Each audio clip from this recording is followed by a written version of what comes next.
My name is Rose Matafeo and I am doing a show called Horndog at the Pleasance Courtyard at 6:20 p.m. every day of the Fringe, except for one of them, and I'm not going to tell you which one.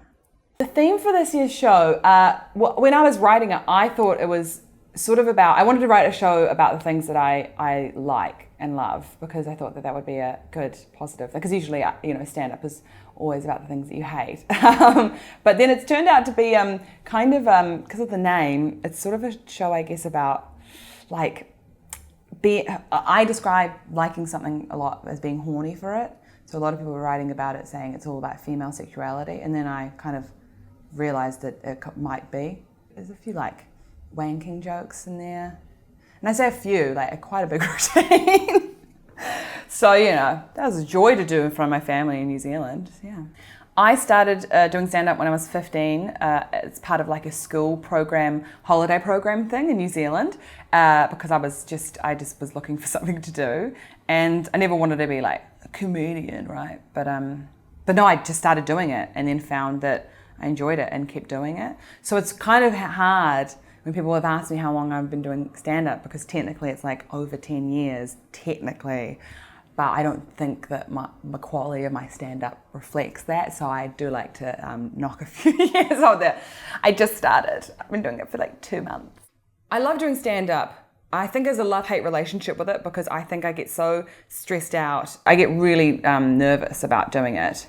But I think I put a lot of pressure on myself to do a good job. But the best thing about it is that I'm in complete control of it, which is also great for me, being a little bit of a control freak.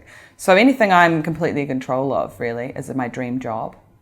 Oh, my dream job, actually. I'd love to run an escape room.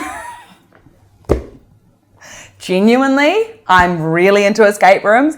I love to do that. I think it would be really fun. And I would be in complete control of a group of, random people on a team building night, trying to just get through it. I'd feel like my own kind of, little god in that situation. So I'd say escape room master would be my dream job.